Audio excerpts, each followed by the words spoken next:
Okay, so the intro and conclusion paragraph. So you are at this point, guys. We're almost done.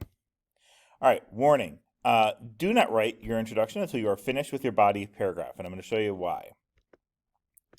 Uh, so the introduction paragraph contains three elements: the hook, the claim, and the how.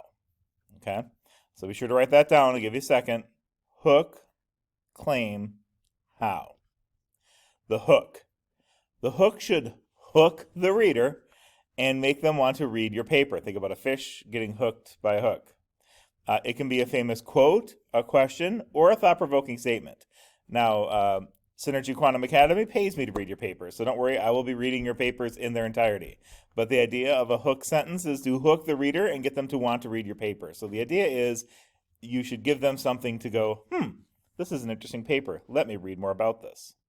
So some examples. It could be Great Men Are Not Born Great, They Grow Great by Don Vito Corleone. Or How Hard Are You Willing to Work to Achieve Your Dreams? Question to get you thinking. Or just a thought. When I think of important people, I think of those who have done the most for others.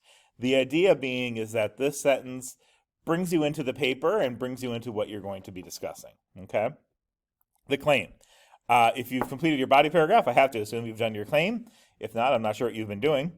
And this should be super simple. Just type out your claim. And your claim for this paper should be, fill in the blank is the most important person in world history. So Cesar Chavez is the most important person in world history. Remember, your claim is broad, and you narrow it in your body paragraph. So look at your body paragraphs and say, what was the broad claim that I was making? Okay? The how. This is like a preview. You're telling the reader what is going to happen in the paper. Use this sentence starter for your how sentence. This will be accomplished by, and then just give us a quick summary of what each of your paragraphs were about. So this will be accomplished by showing how we inspired people, stood up to injustice, demonstrated compassion, and made the world a better place. Imagine in my paper that there's one paragraph about him inspiring people, one paragraph about him standing up to injustice, one paragraph about him demonstrating compassion, and one paragraph where he made the world a better place. The idea is you're giving the reader a preview of what your body paragraphs are going to be about. Okay? So it's like a preview. So if we were to sit here and watch the Thor preview, which we're not going to do right now, but I'll leave the link in your Google Classroom if you want to watch a preview there. But it's the same thing here where they're just giving you bits and pieces of the movie to get you to want to watch the whole thing. It's the same thing with your house sentence. You're giving me bits and pieces of your body paragraph so that the reader knows what to expect when they read the whole thing. Now, this is why I tell you to do this after you've written your body paragraph, because it's much easier to do if your body paragraphs are done. Like, imagine with a preview, they've made the movie, and now they're just taking some certain scenes and clipping them together. It's the same with your how. You've done the paper, so now you're just taking what each is about and putting it together. And this is why I've seen over the years students get really stuck on this part when they haven't thought through what they're going to write yet. So this is why I have you in that habit. Write your body paragraphs first, then write your intro paragraph. I'd also say writing the hook is easier because you've given this topic a lot of thought, so you know what you're going to want people to think about. Once you've typed out these sentences, your intro paragraph is done. Now let's move to the bottom, to the conclusion. The conclusion. This basically just turns your intro paragraph upside down. And first, you're just going to restate your claim. Say it again. Start your paragraph with, in conclusion, state your claim. Cesar Chavez was the most important man in world history. Restate your how.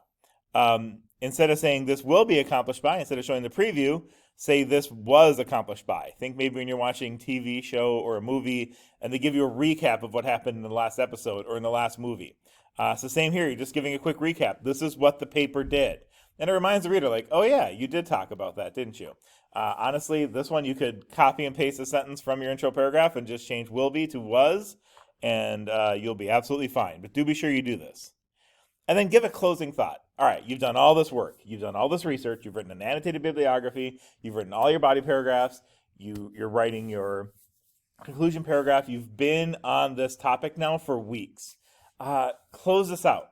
What should the reader think about now that I've read your paper and I've read all this work and thought that you've put into it? So, you've read, researched, used reasoning, and thought about this person for weeks now. Pull all this together. So I could be, after reading the life of Cesar Chavez, This inspires me to think about what I can do to make the world a better place. Or, Cesar Chavez has shown me the most important thing in life is what you do for others. Or, Cesar Chavez taught me that being bold can make a big difference. Should say can, not and. Sorry, guys. So the easiest sentence starters to use there are this inspired me to think about, or my person has shown me, or my person has taught me. Right? We think about this, and we're at the end, guys. So those of you who said, man, I'm going to be writing this big research paper, I'm going to do all this work, it always seems impossible until it's done. Once you're done with this paragraph, you're done. There's just one more little thing where I'm going to show you how to put some finishing polishes on your paper, but the content is done, and you can pat yourself on the back. Good job, guys.